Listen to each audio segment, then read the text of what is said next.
नमस्कार, जय जोहार। आत्मीय साक्षात्कार के कार्यक्रम बैठक में आप सभी का स्वागत है। श्रोताओं, आज हमारे साथ जुड़ रही हैं एक समर्पित जनप्रतिनिधि, अंबिकापुर की प्रथम नागरिक, नगर निगम अंबिकापुर की महापौर श्रीमती मंजूषा भगत जी।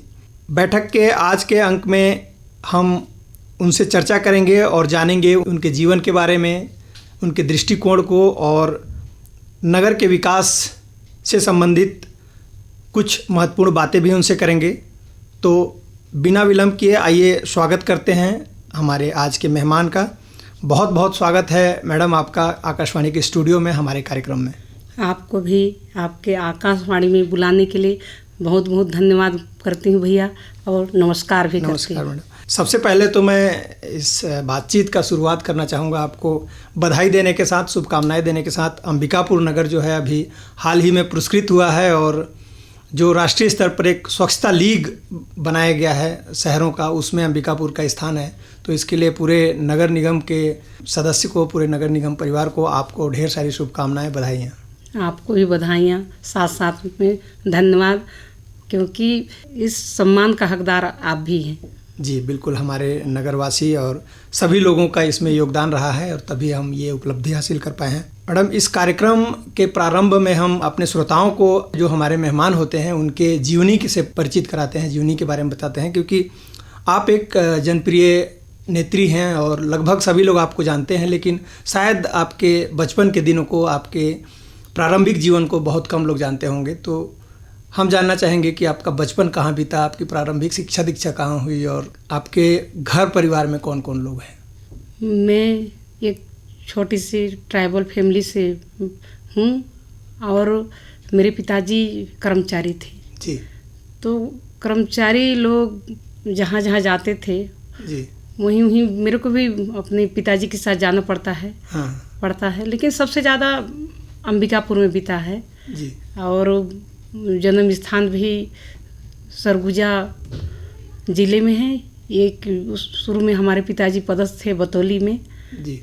दुरुस्त अंचल राट गुफा के नीचे बांसा झाल में मेरी जन्म हुई है। जी। और शिक्षा दीक्षा प्राइमरी स्तर भी वहीं एक प्राइमरी स्कूल में शुरुआत हुई। जी। उसके बाद मेरे पिताजी अंबिकापुर आ गए। जी। तो आधा शिक्षा यहीं से शुरुआत हुई।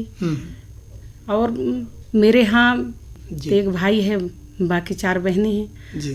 तो 4 बहनों में मैं ही, मतलब जल्दी मेरी शादी हो गई 17 साल में। जी। एक कहना चाहिए बाल विवाह के रूप में। तो शुरुआती एजुकेशन मेरी ज़्यादा स्कूल जाने का अवसर नहीं मिला, 12वीं पास कर पाई। उसके बाद मेरी शादी हो गई।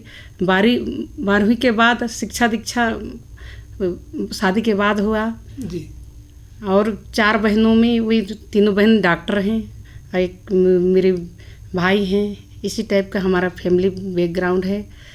जी। और राजनीति में आने से पहले मैं छोटी सी स्वास्थ्य विभाग में कार्यकर्ता के रूप में काम की हूँ। जी। आपने बताया कि आपकी शादी जल्दी हो गई और इसके बाद आपने पढ़ाई लिखाई की, और ये एक बहुत बड़ी बात है, क्योंकि अमूमन ये देखा जाता है कि शादी के बाद लोग अपने गृहस्थ जीवन में व्यस्त हो जाते हैं। फिर भी आपने समय निकाला और आप एक अच्छा खासा पढ़ाई की और स्वास्थ्य विभाग में आप सेवा कर रही थी। और जब आप स्वास्थ्य विभाग में एक नौकरी पे थी और आपका परिवार था पूरा, शादीशुदा जीवन व्यतीत कर रहे थे, इसके बाद फिर आपने एक सेटल लाइफ छोड़ के आप इधर राजनीति की तरफ कैसे आना हुआ? क्या कौन सी परिस्थितियां थी? क्या आपको प्रोत्साहित किया? कैसे आप राजनीति की तरफ आई? देखिए, उस समय आज की परिस्थितियां अलग है। जी। अलग है। उस समय विषम परिस्थितियां रहते थे। 2000 से पहले भी शिक्षा का महिलाओं में अभाव था। जैसे मेरा खुद ही बाल विवाह हो गया था। जी जी। लेकिन मेरे परिवार, मेरे हस्बैंड शासकीय कर्मचारी थे और मेरे छोटे छोटे बच्चे भी आज तो बड़े हो गए हैं। जी। लेकिन मैं जब महिलाओं की बात आती थी तो किसी न किसी रूप में हमसे जुड़े रहते थे। जैसे महिला स्वयं सहायता समूह उस समय बहुत प्रगति में था। जी। तो महिलाओं का 10 का समूह हम लोग अक्सर बनाते थे। जी। उसमें जितना भी बहुत सारे समूह बनाए, उसे 50 रुपये इकट्ठा करते थे। जी जी। उस और भी हम बहुत काम किए हैं। तो उस समूह के माध्यम से हम कुछ काम भी नहीं कर पाते थे, लेकिन उसमें ब्याज देते थे उसी समूह को इकट्ठा करके। तो उसमें महिला एक करके 2 करके कई समूह बना लिए, जुड़ते भी गए। और स्वास्थ्य विभाग में रहने के बाद तो सामाजिक काम ही था। जी जी। तो मेरे को स्वास्थ्य कार्यकर्ता लोग अक्सर सुई लगाते हैं, जिसको इंजेक्शन लगाना बोलते हैं, उनको ही आता है, ड्रेसिंग करना आता है। वो मेरे को बखूबी, मेरे प्रैक्टिकल बहुत मजबूत था और डिलीवरी कराने में भी मैं माहिर थी। वो सब मैं निःशुल्क करती थी। अच्छा। किसी बहनों से पैसा नहीं लेती थी। तो ये सब मेरा शुरू से प्रभाव था। मेरे को ये सब सेवा करना शुरू से बहुत पसंद था और ये काम मैं करती थी। जो मेरे साथ बहुत क्लोज जुड़े हैं, नज़दीक है, मेरी सहेली, मेरे सखी लोग भली भांति से जानते हैं कि ये सब मेरा काम था। और आज भी वही महिलाओं के साथ मिलके ही काम कर रही हूँ, यही स्थिति है। जी। तो राजनीति में प्रवेश कैसे किया आपने? भारतीय जनता पार्टी ज्वाइन की, और तो आपके राजनीतिक सफ़र को जानना चाहेंगे कि एक कार्यकर्ता से लेके महापौर बनने तक का सफ़र कैसा रहा, क्या क्या पड़ाव आए बीच में, क्या क्या पद आपने ग्रहण किए, इसके बारे में हमारे श्रोताओं को बताइए। देखिए, राजनीति का सफ़र 2000 में छत्तीसगढ़ बना हमारा, जो छोटा सा राज्य बना। उस बीच में मैं सक्रिय रूप से महिला कार्यकर्ता तो थी ही जी। लेकिन जस्ट अगर छत्तीसगढ़ गवर्नमेंट बनने के बाद नगर निगम अंबिकापुर नगरीय निकाय बना। नगर निगम बनने के बाद क्या है कि उस समय चुनाव का दौर 2004-05 में चुनाव होने लगा जी। तो जिस वार्ड में निवास करती हूँ, महिला तो जुड़ी हैं, तो आपको वार्ड चुनाव लड़ना पड़ेगा। और मतलब इस टाइप के वो लोग मुझे सलाह दिए। तो मैं पहले तो पार्षद चुनाव लड़ने के लिए उनके कहने से ही सोची, क्योंकि कोई भी काम अगर कलेक्टर के पास भी खड़ा होना है तो ये छोटा सरपंच चाहे पंच चाहे पार्षद, अगर किसी महिला का बात रखने के लिए, दमदारी से रखने के लिए जनप्रतिनिधि होना बहुत जरूरी है। क्योंकि आम नागरिक को, आम महिला, हम जैसे साधारण महिला को तो आज भी अगर कोई IAS के पास खड़े हों तो एक बार आनाकानी करते हैं। तो ये सब स्थिति था। तो मेरे को पहले से मनसा था कि मैं राजनीति में आऊँ। उसी रूप में 2000 में मैं भारतीय जनता पार्टी से जुड़ी। भारतीय जनता पार्टी से जुड़ने के बाद मेरी सखी सहेली लोग भी भाजपा से जुड़े थे। उसमें हमारा भारतीय जनता पार्टी का सरकार भी नहीं था। लेकिन भारतीय जनता पार्टी में कई प्रकोष्ठ हुआ करते हैं, तो उस प्रकोष्ठ में झुग्गी झोपड़ी प्रकोष्ठ था। अच्छा। तो उसमें कुछ मेरी सहेली लोग जुड़े, तो उसमें डायरेक्ट जुड़ने के बाद मुझे जिला उपाध्यक्ष झुग्गी झोपड़ी का बनाया गया जी। तो उस समय 2000 से लगातार जुड़ी हुई हूँ। अब मेरा राजनीतिक सफ़र, पद भी संगठन देते गया। उसके बाद मंडल में भी कई पदाधिकारी होते हैं जो मंडल अध्यक्ष के द्वारा होते हैं, उसमें भी जिला उपाध्यक्ष बन गई। फिर 2008 में मेरे को डायरेक्ट वो महिला मोर्चा का अध्यक्ष की जिम्मेदारी संगठन ने दे दिया। उस समय भी मैं भारतीय जनता पार्टी महिला मोर्चा नगर अध्यक्ष बनी। तो मेरे जोड़े हुए महिलाएं आज भारतीय जनता पार्टी सरगुजा में जो पहचानते हैं जी। तो मेरे नाम से अधिकतर महिलाएं जुड़ी हैं और ज़्यादा संख्या भी दिखते हैं। तो मंजूषा भगत के नाम से इसमें मैं खुद की तारीफ भी कर रही हूँ। फिर उसके बाद जिला का भी दायित्व मिल गया। उसके 3-3 साल में हमारा संगठन जिम्मेदारी देता है। तो फिर महिला मोर्चा में जिलाध्यक्ष बन गई। तो जिलाध्यक्ष महिला मोर्चा बनने के बाद मतलब मेरा इस टाइप का प्रमोशन होते गया, कहना चाहिए। हमारा संगठन में प्रमोशन होते गया। फिर मेन बॉडी होता है, उससे बहुत वरिष्ठ लोगों को, अच्छे कार्यकर्ता में भारतीय जनता पार्टी को रखते हैं। तो मुझे और भारतीय जनता पार्टी को प्रमोशन देते हुए मेरे को जिला बॉडी में जिला उपाध्यक्ष बना दिए। तो इस तरह मेरा राजनीतिक सफ़र तो शुरू हुआ। उसके साथ मैं नगर निगम में लगातार नेतृत्व करते आ रही हूँ। 2004 में भी पहला प्रयास में भी पार्षद बन गई थी।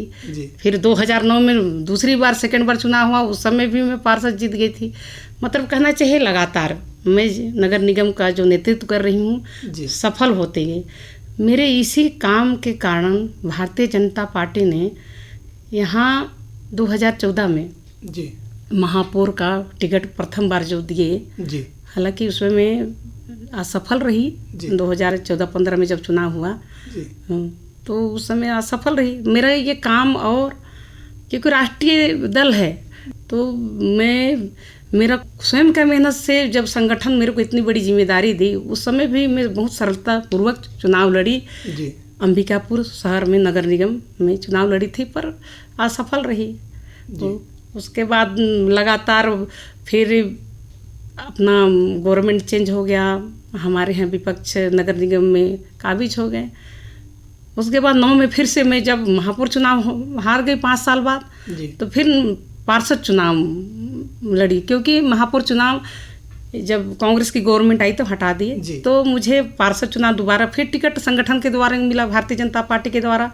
तो 2019 में फिर से मैं पार्षद बन गई और एक सीनियर पार्षद के रूप में नेतृत्व नगर निगम का करती रही, क्योंकि हमारा सरकार उस समय भी नहीं था, बहुमत कांग्रेस की ही थी, तो उनके महापौर थे जो विपक्ष में। आज मैं उनसे 2014-15 में हारी और अभी 25 में जिनको हराई हूँ, उनकी ही नेतृत्व 10 साल थी जी कांग्रेस के महापौर। जी, आपने बहुत लंबा सफ़र तय किया है, एक सामान्य कार्यकर्ता से लेकर जिला अध्यक्ष महिला मोर्चा का, और इसके बाद पार्षद, फिर महापौर बनने का सफ़र तय किया। इस बीच कई असफलताएं भी आपको मिली, और एक महिला कार्यकर्ता के रूप में अगर मैं जानना चाहूँ तो किस तरह की चुनौतियां सामने आती हैं एक महिला नेत्री को, वो राजनीति में जब आती है और फिर आगे बढ़ती है, तो आपने किस तरह की चुनौतियों का सामना किया इस पूरे सफ़र के दौरान?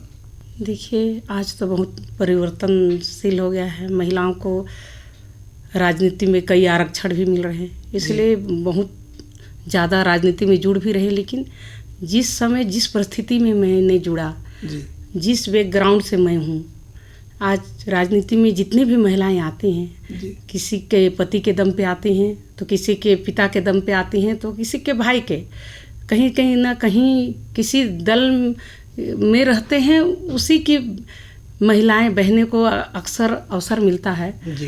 उस दौर में भी मेरा बहुत संघर्ष, मतलब जितनी भी मुझे मिला है मेरे संघर्ष के कारण, क्योंकि कर्मचारी फैमिली हैं, तो कर्मचारी फैमिली आर्थिक रूप से मेरी मदद कर सकते हैं, लेकिन राजनीतिक रूप से संगठन में किसी रूप में भी नहीं मदद कर सकते हैं। तो जितने मैंने संगठन के द्वारा टिकट पाई हूँ, चाहे आज महापौर भी जो बनी हूँ, ये कहूँगी कि मतलब संगठन जो टिकट दिया, चाहे मेरा जो संघर्ष है, इसको संघर्ष में गिनेंगे, तो ये अपना संघर्ष ही है।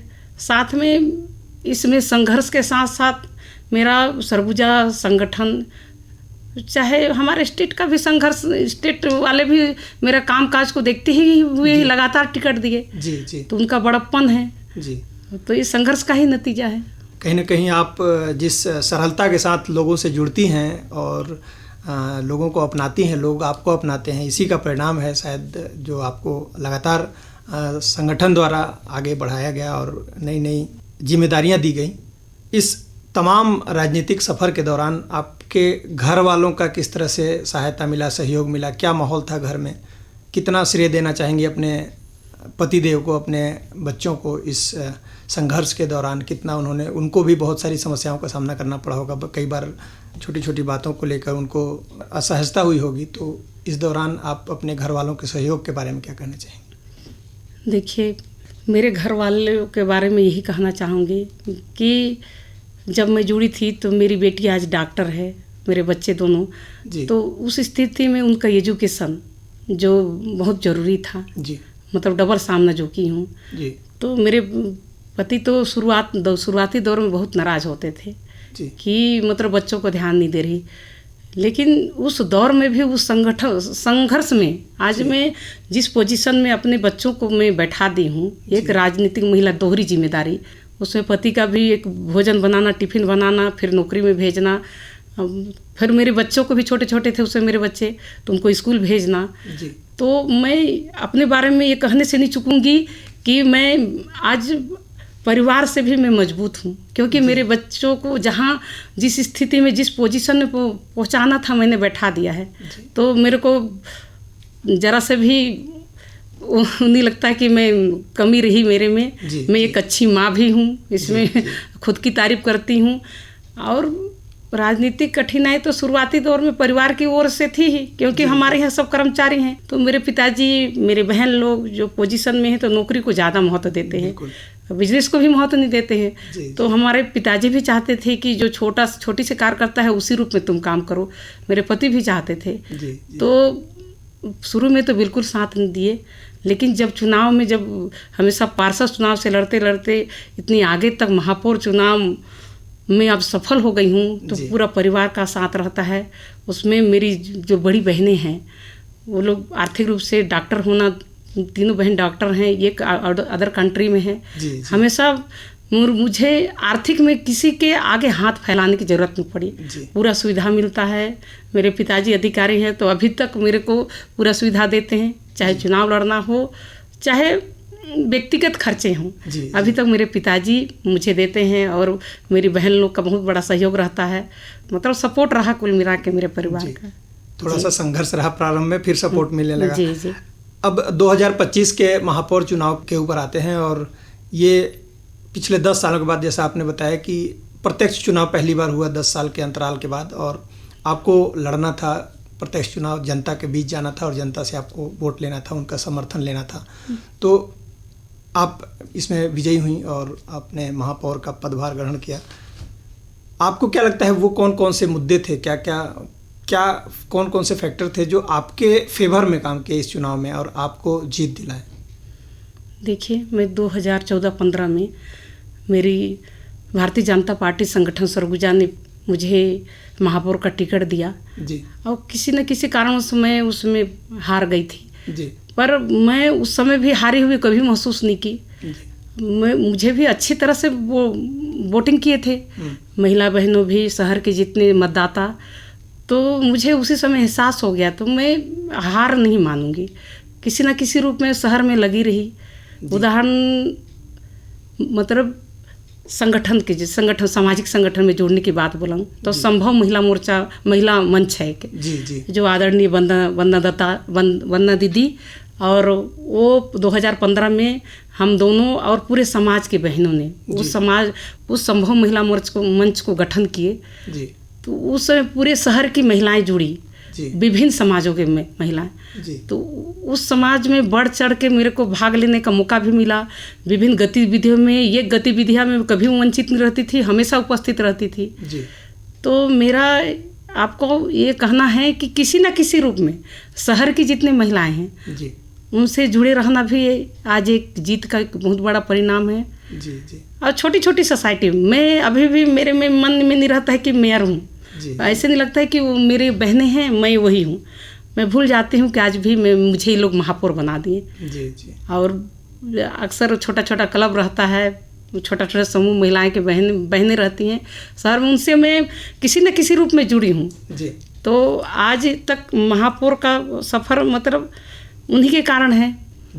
और विकास की बात कहें तो मैं जो सोच के आई हूँ अभी वर्तमान में, मुझे इतना लोकसभा विधानसभा में भी मैं भी बूथ की कार्यकर्ता हूँ, जो 11,000 से ज़्यादा मत से मेरे को जिता के लाए हैं। तो सबसे ज़्यादा बहनों को ही हाथ है। तो उनके ओर मुझे अच्छा से काम करना है, उनके अनुसार काम करना है, जो उनकी आवश्यकता है उसके अनुसार काम करना है। आज 10 साल विपक्ष क्या किया क्या नहीं किया उस ओर हमको नहीं जाना है, लेकिन हमको ये भारी बहुमत से जिता के लाए हैं तो उनके ओर काम करना है। और शहर में बहुत सारी समस्याएं हैं। अभी वर्तमान में हमारे नगर निगम की, जो हमारा स्वतः सरकार नगर निगम होता है, आर्थिक भी बहुत सारा संकट है, क्योंकि हम अपने बहुत सारा राशि गवर्नमेंट से हमको नहीं मिलता है, तो उसकी भी व्यवस्था करना है। तो हमारा जीत के आए मतलब जब से शपथ ग्रहण हुए हैं 4 महीना ख़त्म होकर 5वां महीना लगा है। तो इस दौरान हम लोग, मैंने सोचा है, क्योंकि नगर निगम का मुझे अनुभव भी है, मैंने जब से जनप्रतिनिधि का बागडोर संभाला है, नगरीय निकाय का काम संभाला है, छोटी छोटी समस्याओं से जुड़ी रही, चाहे महिलाओं की समस्या हो तो चाहे पब्लिक की, चाहे गरीबों की समस्या। तो मेरे को हर काम नगर निगम से, एक राशन कार्ड बनाने से लेकर जन्म प्रमाण पत्र बनाने से लेकर यहाँ रोड नाली निर्माण में, टेक्निकल निर्माण क्या करना है, कैसे काम करना है, ये मुझे अनुभव है क्योंकि मैंने खुद काम किया है। जी। उसी स्थिति में मेरे को इतनी बड़ी जिम्मेदारी मिला है, तो निगम का आवक कैसे होगा, इस ओर मैं आते के साथ 2014 से पहले भारतीय जनता पार्टी की सरकार रही, उसमें हमारे डॉक्टर रमन सिंह जी मुख्यमंत्री थे। बहुत बड़ा प्रोजेक्ट लाए थे ट्रांसपोर्ट नगर करके। उसमें उनके रहते 10 करोड़ लगभग राशि भी उन्होंने उपलब्ध कराए थे। पता नहीं पूर्व के कांग्रेस के सरकार उस प्रोजेक्ट को क्यों नहीं बढ़ाया, हम समझ से परे है। लेकिन उस प्रोजेक्ट को और मेरे को पहले से ध्यान था, क्योंकि मैं एक पार्षद थी तो उस प्रोजेक्ट के बारे में अलग से काम नहीं कर सकती थी। एक पार्षद सिर्फ एक वार्ड तक सीमित रहता है, लेकिन शुरू से मेरी ये मंशा थी कि नगर निगम के आवक में कैसे बढ़ा। तो उस और मेरे आते के साथ मेरे को ध्यान गया, तो जो बहुत बड़ा फाइल बना है ट्रांसपोर्ट नगर अंबिकापुर शहर में ही आता है, तो बनाने का उद्देश्य उसमें नगर निगम का आवक भी आएगा। तो मैं उस फाइल को अपने नगर निगम टीम से भी पूरा विचार विमर्श किया है, कलेक्टर के माध्यम से भी मिली हूँ, तो वो काम किया जा सकता है। उस प्रोजेक्ट का ये उद्देश्य कि जो ज़मीन है वहाँ वो कई करोड़ की ज़मीन है, उसका एस्टीमेट भी बना लिए हैं।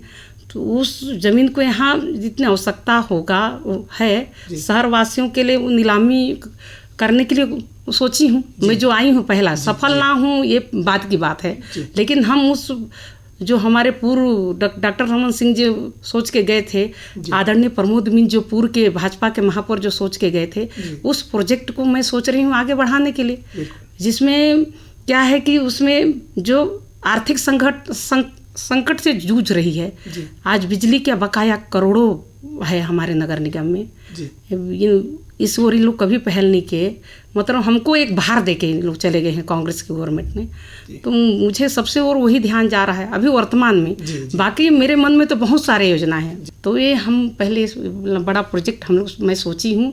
उस फाइल को ले लेके मैं गाड़ी में घूमती रहती हूँ, स्टडी करती रहती हूँ। मतलब मेरा एक मुख्य उद्देश्य है जो हमारे भारतीय जनता पार्टी की सरकार जो छोड़ के गई है उसको आगे बढ़ाने का।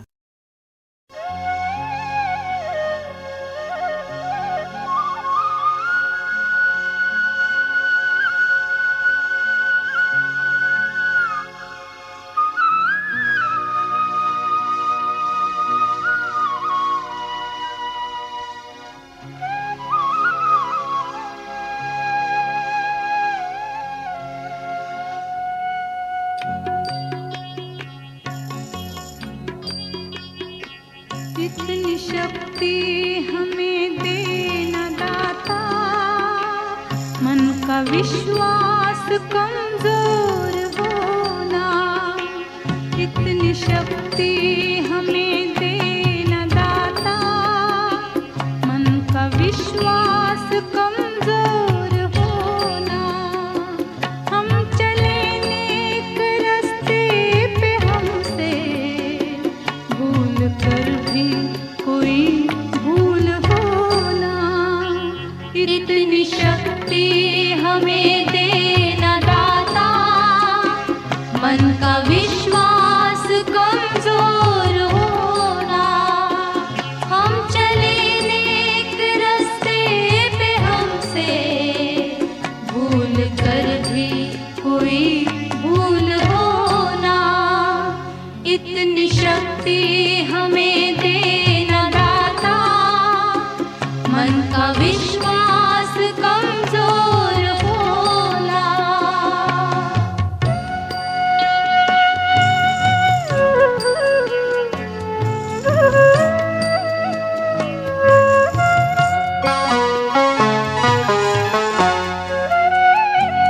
दूर अज्ञान के हों अंधेरे, तू हमें ज्ञान की रोशनी दे।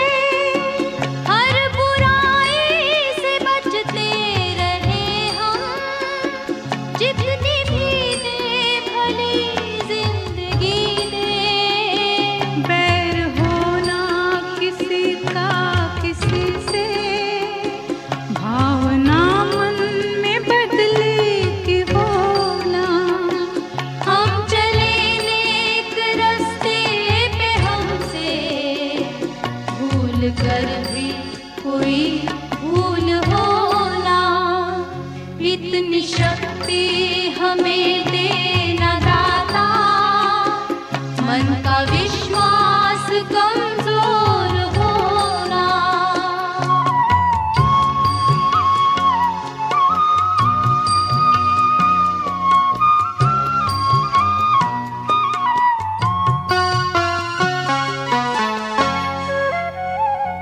हम न सोचे हमें क्या मिला है, हम ये सोचे किया क्या है अर्पण।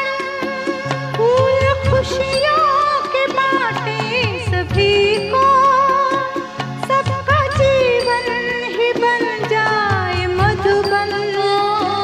अपनी करुणा का जल तू बहा के, कर दे पावन हर एक मन का कोना।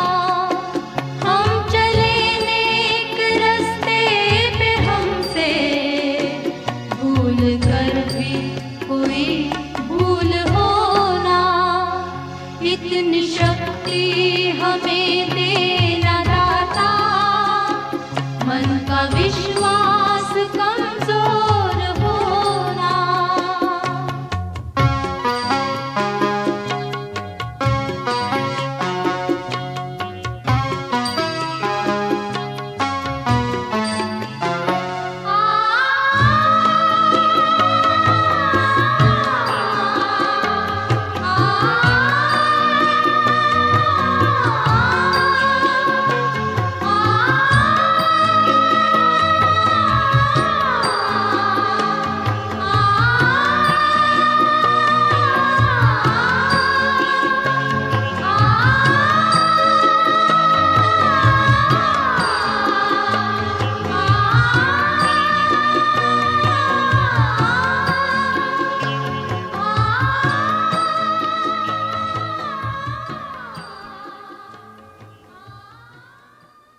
आपकी बातों से लग रहा है कि जिस लगन के साथ आप इस प्रोजेक्ट पे जुड़ी हुई हैं बहुत जल्दी ही कंप्लीट हो जाएगा। आपने नगर के ट्रांसपोर्ट व्यवस्था की बात की और ट्रैफिक की बात की, और इसी से संबंधित एक और यहाँ का मुद्दा रहा है। अभी के स्थिति में जो अंबिकापुर नगर का रिंग रोड है, ये कहीं ना कहीं शहर के बीच में आ गया है जी। और रिंग रोड को लेकर बहुत लंबे समय से मांग है कि रिंग रोड को बाहर किया जाए, और इस संबंध में बहुत कुछ काम हुआ भी है। लेकिन अभी की स्थिति में क्या उस रिंग रोड के निर्माण की स्थिति क्या है, शायद क्लियर नहीं है स्थिति। तो आपको क्या लगता है इसमें कब तक इस पे काम होने की आवश्यकता है और क्या स्थिति है अभी उसकी? देखिए, आपको बताना चाहूँगी, मैं शहर में जैसे मेरा मॉर्निंग वॉक का आदत है जी। तो मैं महापौर बनी हूँ, इतनी बड़ी जिम्मेदारी मिली है तो ताक झाँक करने का बहुत पुराना आदत है। तो बाईपास जो रोड बन रहा है जी, कितना प्रगति में है, क्या है, NH द्वारा वो बन रहा है जी। तो आते के साथ हमने उस विभाग को बैठक बुलाए, कितना प्रगति में है, क्या काम है, हम पूछताछ किए। हालांकि शुरू हो गया है जी। तो जब रिंग रोड का चारों दिशा में जो बनना शुरू किया है वो कई 100 करोड़ से ऊपर का प्रोजेक्ट है। मैं एग्जैक्ट नहीं बता पाऊंगी क्योंकि हमारा नगर निगम का एजेंसी नहीं है, NH द्वारा निर्माण हो रहा है। तो यदि वो बन के तैयार हो जाएंगे तो बड़ी बड़ी हमारे ट्रक जो लोडिंग अंदर में जो घुसता है, रिंग रोड में जो घुसता है, गांधी चौक में अक्सर देखते होंगे, इससे जो फिर अम्बेडकर चौक में भी सबसे ज़्यादा खस्ता हाल ओवरलोडिंग के कारण ही है। जी जी। तो ये जैसे बन के तैयार होगा तो ये भी समस्या दूर हो जाएगी। जी जी। और उसके जस्ट बाद हमारा गवर्नमेंट है, लगभग हमारे मुख्यमंत्री को बने 1.5 साल से ऊपर हो रहा है। उसी बीच में अभी बहुत बड़ा बजट पेश किए हैं। उसमें पूरे शहर के प्रमुख मुख्य द्वार को लिए हैं। 5 रोड को लिए हैं, जिसमें 4 लेन स्वीकृत हुआ है। जो एजेंसी PWD द्वारा कराया जा रहा है। तो क्योंकि महापौर होने के नाते मेरी जिम्मेदारी है, क्योंकि वो शहर का काम है। हालांकि एजेंसी PWD है, उनको भी इस संबंध में मैंने 2 बार उनका बैठक लिया कि उस रोड में जितना बजट जो कई करोड़ का है, 5 रोड का है, तो उसमें कैसे DPR बना है, उसकी क्या स्थिति है। तो ये सब हमारा पूछताछ बैठक कई बार हो चुका है, क्योंकि मेरे शहर का बात वो भी है। हाँ, तो उस ओर भी हमारा बार बार ध्यान जा रहा है, क्योंकि यदि ये सब में अभी से पहले हमारा नज़र और हमारा उस पर मॉनिटरिंग रहेगा तो अच्छा काम होगा। क्योंकि आज में बरसात की स्थिति है, मेरे शपथ ग्रहण के बाद बरसात अचानक आ गया है। बारिश भी बहुत मेहरबान है, लगातार बारिश को देख रहे हैं।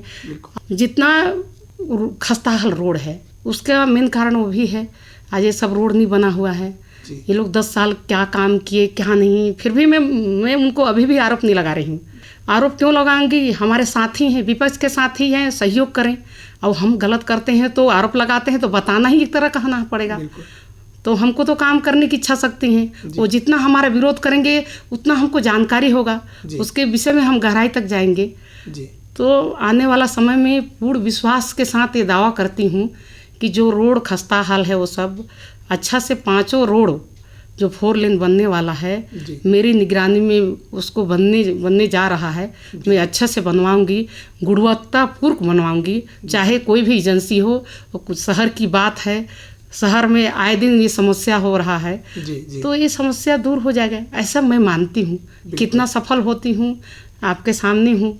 जी बिल्कुल, आप जिस लगन के साथ ये सारे प्रोजेक्ट पे काम कर रही हैं अवश्य सफल होंगी और नगर अंबिकापुर का जो एक कहा जाए सौंदर्य है वो और बढ़ेगा, यहाँ की समस्याएं दूर होंगी।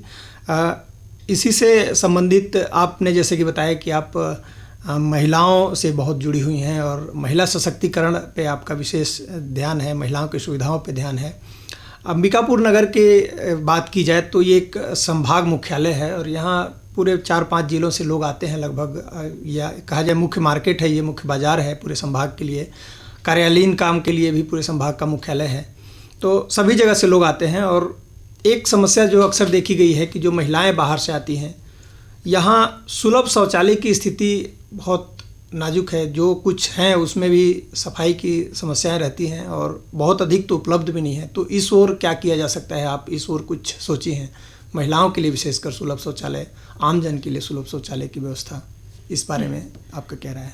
देखिए, बहुत अच्छा आपका सवाल है जी, क्योंकि शहर में विभिन्न वार्डों में सार्वजनिक सुलभ शौचालय बने हैं जी। हालांकि इसमें मेरे को ज़्यादा ज़ोर शोर से काम करने की ज़रूरत है। फिर भी मेरे आने के बाद जो खस्ता हाल था जी, तो कुछ सुलभ शौचालयों को सुधार तो करवाई हूँ, लेकिन सफाई की ओर कुछ कर्मचारी और समूह के बहनों को थोड़ा इसमें सुझाव देने की ज़रूरत है। क्योंकि कुछ शौचालय को कुछ समूह की बहनें कर रही हैं, बहनें तो हमारे ही हैं, लेकिन उनकी एक्टिविटी थोड़ा सही नहीं है। कमी मेरी भी है, मॉनिटरिंग की कमी है। तो और हर जगह शौचालय तो बने हैं, लेकिन उसका रख रखाव भी बहुत जगह, आप शहर में रहते हैं, मैं इसमें झूठ नहीं बोलूँगी, उसका रख रखाव भी सही नहीं है। उसी तर्ज में हमारा जो चुनाव हुआ उस मैनिफेस्टो में एक गुलाबी शौचालय बनाने का भी बात आ रही थी। तो कुछ जगह हमने चिन्हांकन किए हैं। तो चौपाटी के पास आपका जहाँ हम बैठे हैं, आकाशवाणी के जस्ट बगल में, वहाँ चौपाटी बना है, उस अगल बगल में थोड़ा सा सुलभ शौचालय नहीं बना है। तो एक गवर्नमेंट के हमारी नगर निगम की भूमि है, मांगलिक भवन बनाने के लिए हम लोग छोड़े हैं, वहाँ जगह हमने चिन्हांकन किया है। तो प्राथमिक तौर पर हम क्या महिलाओं के लिए, जिसमें सिर्फ सरकार का उद्देश्य है कि महिलाओं के लिए गुलाबी शौचालय बना है, मैनिफेस्टो में भी वो था। तो पहल घोषणा पत्र के अनुसार वहाँ का जगह हमने चिन्हांकन किए हैं। एक शौचालय बनाने के लिए हमारे पास पर्याप्त राशि भी है जी। तो कितना सफल होते हैं, अभी लेआउट वगैरह दिलाने वाली हूँ, बरसात के बाद ही वो काम हो पाएगा। पर आप सही बोले, शौचालय की स्थिति यहाँ दयनीय है, तो उस ओर हमारा ध्यान जाएगा। आप भी ध्यान दिलवाई, उसके लिए भी बहुत बहुत धन्यवाद जी। मैडम, आपसे चर्चा करके ये महसूस हो रहा है कि बजट की समस्या बहुत रहती है नगर निगम में, और अभी की स्थिति में अगर देखा जाए तो अंबिकापुर नगर निगम के हिसाब से अगर कहा जाए तो ट्रिपल इंजन की सरकार चल रही है। यहाँ नगर निगम में बीजेपी, राज्य में बीजेपी और केंद्र में भी बीजेपी, और हमारे मुख्यमंत्री भी इसी अंचल से आते हैं। तो कितना सहयोग आपको मिलता है? बजट की समस्या अब मेरे ख्याल से नहीं होनी चाहिए। क्या आपको ऐसा कभी महसूस हुआ कि सहयोग नहीं मिल रहा है, या सहयोग मिल रहा है जो आप चाह रही हैं उस तरह का? यही चीज़ का तो अहम है कि मेरे संभाग के मुख्यमंत्री हैं जी, आज महापौर सीट में बैठाने वाले भी उन्हीं का श्रेय भी जाता है जी। और एक उनके संभाग में सबसे बड़ा नगर निगम मेरा ही है जी। तो मेरे को कभी ऐसा महसूस ही नहीं हुआ। मेरे शपथ ग्रहण में भी एक फ़ोन कॉल करने से वो आए, जबकि यहाँ 10 नगर निगम का चुनाव हुआ, कहीं नहीं गए रायपुर छोड़ के, लेकिन मेरे सरगुजा नगर निगम में मेरे शपथ ग्रहण उनके सामने साक्षी होकर शपथ ग्रहण मैंने किया है जी। लेकिन मुझे जितनी राशि मिली है हमारे सरकार के द्वारा, मुख्यमंत्री घोषणा में जैसे 23 करोड़ रुपया, जी। तो मुझे नहीं लगता कि राशि की कमी होगी। बजट में भी 4 लेन की बात हो ही रहा था, जी। तो 4 लेन भी का भी बजट आ चुका है और उसकी DPR तक बन गई है जी। तो अब मैं जितना ये 4 महीना में काम कर सकूं, मेरे सोच से परे 70 करोड़ से ऊपर राशि मुझे मिल चुकी है। मुझे उसमें कैसे क्वालिटी में काम करना है, कैसे गुणवत्ता में काम करना है और शहर में दिखना चाहिए। फिर पूर्व के कांग्रेस के सरकार में नहीं जाऊंगी, क्योंकि रातों रात बना, रातों रात उजड़ गया। ये सब को देखते हुए ना मैं क्वालिटी की ओर, गुणवत्ता की ओर मैं ज़्यादा ध्यान दूंगी। कहे कि एक यहाँ के मीडिया साथी लोग भी सबसे ज़्यादा आज अब आए दिन पेपर के सुर्खियों में मेरे बारे में नेगेटिव पॉजिटिव जैसे उनकी मंशा है। कहे कि पत्रकार साथी लोग का अब स्वतंत्र है, अब उनके जो समझ मेरे बारे में आते हैं, आए दिन ट्रोल भी हो रही हूँ, तो मेरी ओर ही खिंचाव रहता है। तो मेरे को आपके माध्यम से बताना चाहूँगी, आपके आकाशवाणी के माध्यम से, कि मुझे ना शहर में क्वालिटी युक्त और सही काम करके देना है। जी जी, चाहे भले समय लगे और भले समय लगे। जी जी। आपने अभी बात की अपने मैनिफेस्टो की, जो अभी चुनाव हुआ उसमें अंबिकापुर को स्मार्ट सिटी बनाने से लेकर यहाँ कई मुद्दों पे उस पर चर्चा की गई है और उसमें एक जो महत्वपूर्ण मुद्दा मुझे समझ में आया कि अंबिकापुर में जो खेल के लिए अधोसंरचना है उसकी बहुत ज़्यादा ज़रूरत महसूस की जा रही है। यहाँ एक राष्ट्रीय स्तर के स्टेडियम की आवश्यकता है और आप लोगों ने उसे अपने मैनिफेस्टो में भी डाला है, तो इस ओर कुछ काम हुआ है? इस ओर क्या सोच रखा है आपने? देखिए, इस 4 से 5 महीना में मैंने उस प्रोजेक्ट को, तो आपको बहुत अच्छा आप सवाल किए। आपको बता दूं, स्वच्छता में स्वच्छता लिंग हमारा शहर आया, उसी दौरान हमको दिल्ली जाने का अवसर मिला जी। तो हमारे माननीय राष्ट्रपति द्वारा हमको सम्मानित किए गए। उसी बीच में आज स्वच्छता को लेकर हमारे यहाँ की जो पूर्व के कलेक्टर, महिला कलेक्टर रितु सेन का नाम लेना पूरे शहर नहीं भूलता है जी। तो उनसे हमारा स्वच्छता में जब हम अवार्ड हम ले लिए, उसके बाद उनका फ़ोन आया हमारे पास, तो हम उनसे मिलने गए तो उन्होंने हमको बोला कि आप क्या सोच के रखे हैं खेल के मैदान के लिए। तो मैं बताई उनको कि मैं खेलो इंडिया के तहत, ये केंद्र सरकार का स्कीम है, आप कहीं से भी कम से कम 7 से 8 एकड़ जगह खोज के लाइए शहर में, क्योंकि आप, उनका सुझाव था आपके शहर में कहीं खेल का मैदान नहीं था। मैनिफेस्टो में तो है ही, हमारा मन पहले से था, लेकिन जब से मैं रितु सेन से मिली हूँ तब से मेरा मनोबल इस खेल मैदान बनाने में और ऊंचा बढ़ गया है, क्योंकि साफ तौर पे उनसे मिली तो मुझे बजट के लिए आपको एकदम चिंता नहीं करना है। मैं जो बोलती हूँ, मैं कलेक्टर को डायरेक्ट फ़ोन भी कर दे रही हूँ, आप जगह व्यवस्था करिए। अब जितनी राशि होगा दिल्ली से लेकर स्टेट तक मैं इसका सहयोग करूँगी बोली हूँ। अगर उनका सहयोग स्वच्छता के लिए इतना अंबिकापुर शहर के लिए सहयोग की हैं, तो इस ओर भी मुझे विश्वास है कि वो ज़रूर सहयोग करेंगी। और मेरा मनसा तो पहले से था ही, 3 दिन पहले भी मैं तहसीलदार को लेके पूरा शहर में घूम रही थी, आपको बताऊं। जी। तो हाउसिंग बोर्ड के पीछे कुछ ज़मीन मेरे को दिखाए 7 एकड़ लगभग। अगर सर, हमारे कलेक्टर सर उसमें थोड़ा ध्यान दे के मुझे उस ज़मीन को अलॉट करवा देंगे तो बहुत जल्दी आपके शहर में बहुत बड़ा ग्राउंड मैं दिला पाऊंगी शहर वासियों को। ये मेरा सोच है। बिल्कुल, आप को सहयोग भी मिल रहा है ऊपर से, और आप जिस लगन के साथ चीज़ों को टैकल कर रही हैं, चीज़ों पे ध्यान दे रही हैं, अवश्य ही अंबिकापुर को एक बड़ा राष्ट्रीय स्तर का और बड़ा पूर्ण सुविधाओं सहित एक स्टेडियम जल्द ही मिलने की उम्मीद है।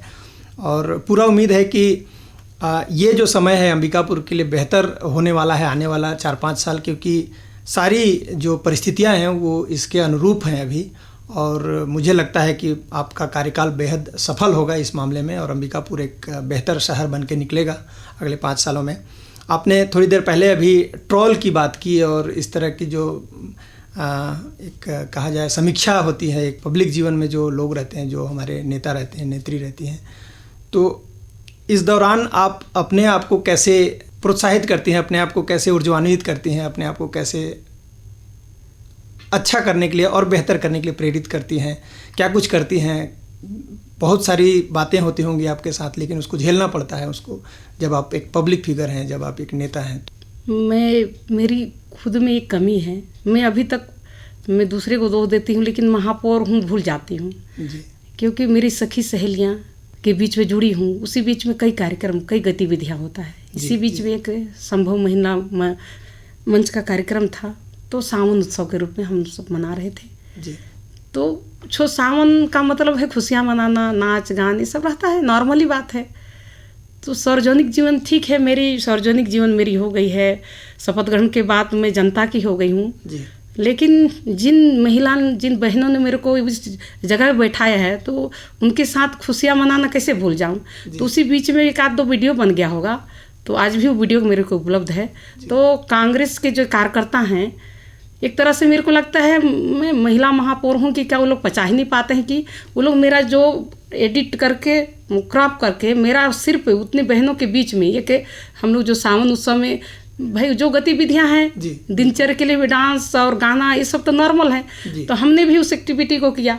तो कांग्रेस ग्रुप में डाल के हमारा उसको एक तरह से बदनाम करने की कोशिश ही कर रहे थे लोग, क्योंकि इसीलिए फिर मैं अपने आप को याद दिलाती हूँ कि एक महिला महापौर हूँ, मैं एक कांग्रेस के एक पुरुष को हरा के आई हूँ। मैं इसीलिए बार बार इनको याद दिलाती हूँ, क्योंकि ऐसा मेरे को महसूस होता है। वो लोग कई बार ऐसे मेरे को एहसास दिलाने की कोशिश की। मेरे चुनाव के बाद 4 MIC का जो बैठक होता है उसका वो की एक समान सभा हुआ।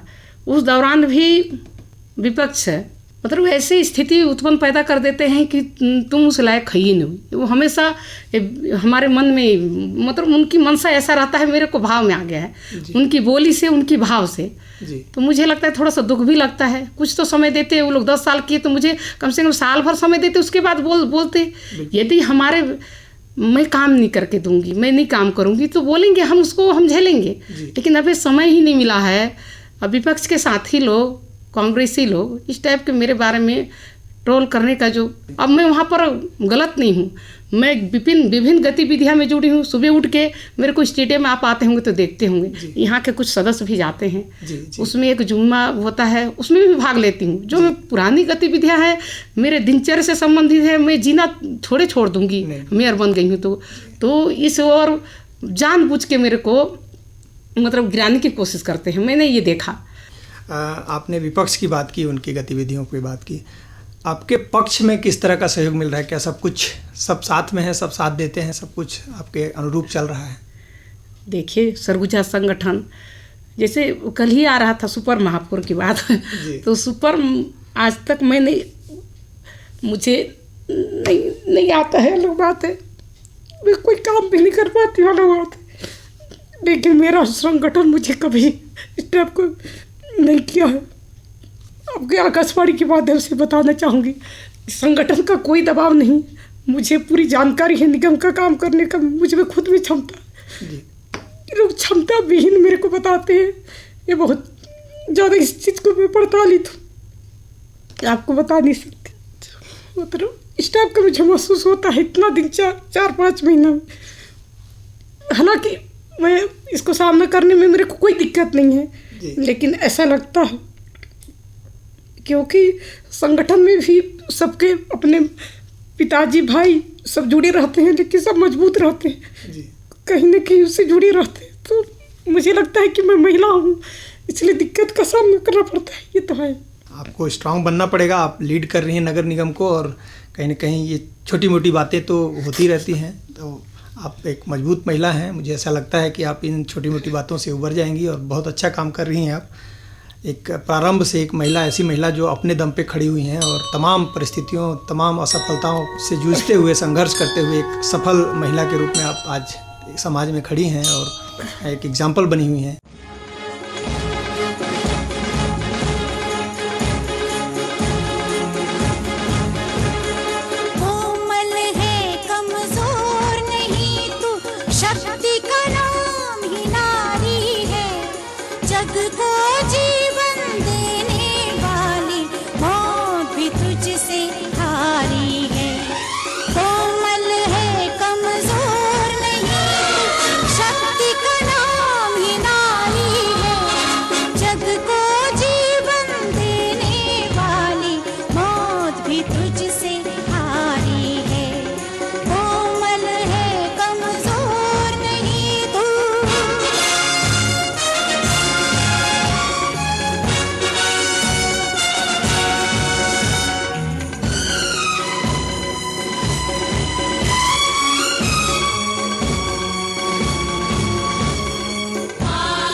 जग में अब तक जारी है। कोमल है, कमजोर नहीं, शक्ति का नाम ही नारी है। जग को जीवन देने वाली मौत भी तुझसे हारी है। कोमल है, कमजोर नहीं तू।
हम कार्यक्रम के अंतिम पड़ाव पे हैं मैडम, और आखिरी में मैं उन महिलाओं के लिए जो अभी राजनीति में या किसी भी क्षेत्र में संघर्ष कर रही हैं, जो आगे बढ़ने की कोशिश कर रही हैं, समाज जैसा है वो ऐसा ही रहेगा, समाज की परिस्थितियों को बदलने में समय लगता है, लेकिन हमें अपने आप को बदल के उस हिसाब से बनाना पड़ता है। तो महिलाओं के लिए आपका क्या संदेश रहेगा जो इस किसी भी क्षेत्र में संघर्ष कर रही हैं, आगे बढ़ने की कोशिश कर रही हैं? देखिए, अभी मैं छोटी कार्यकर्ता हूँ और महापौर रही हूँ, तो मैं जिस संगठन से जुड़ी हूँ और महिलाओं का जुड़ाव भी है। इस बीच में मतलब महिला कार्यकर्ता जो हमारा टीम होता है, महापौर परिषद, महापौर के अलग मंत्रिमंडल होता है, उसमें मैं कोशिश की जो बहुत सारे सीनियर महिला महापौर पार्षद भी जीत के आए हैं, उन बहनों को प्राथमिकता देते हुए 10 मेंबर में मैं तो एक महिला हूँ, उसमें 4 महिला मैं से सदस्य ली हूँ।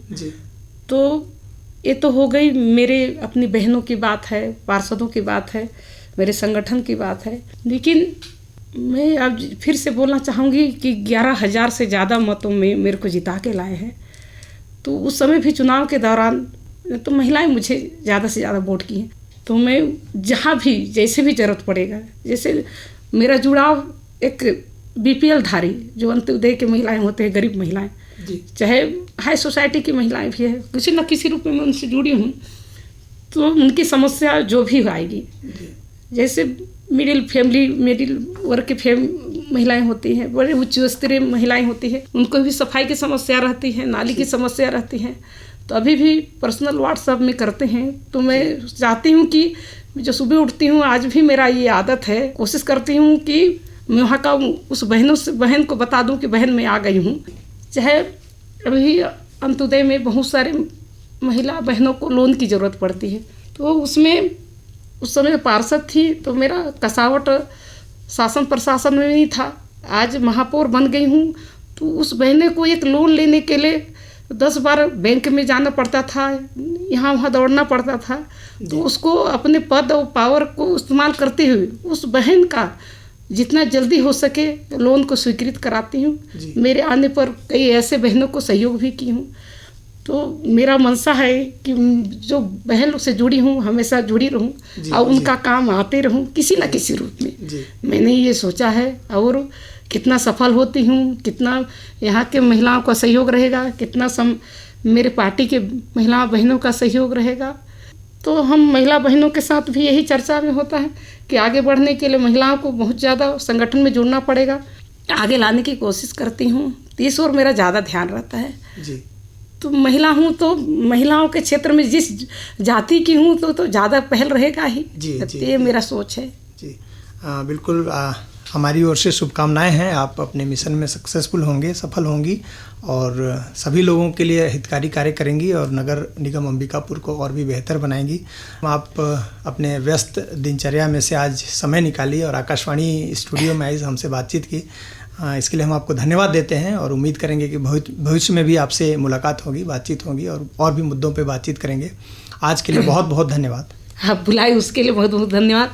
आपका आकाशवाणी को इसलिए धन्यवाद करना चाहूँगी, आपके ऑफिस में पहली बार आई, इसलिए मुझे बहुत बहुत धन्यवाद देती हूँ। हमें भी बहुत अच्छा लगा आप पहली बार आई। श्रोताओं, इसी के साथ बैठक का आज का ये अंक अब यहीं समाप्त होता है। एक नए अंक के साथ, एक नए मेहमान के साथ आपसे फिर मुलाकात होगी। तब तक के लिए मुझे यानी परमेंद्र कुमार को दीजिए इजाज़त। नमस्कार।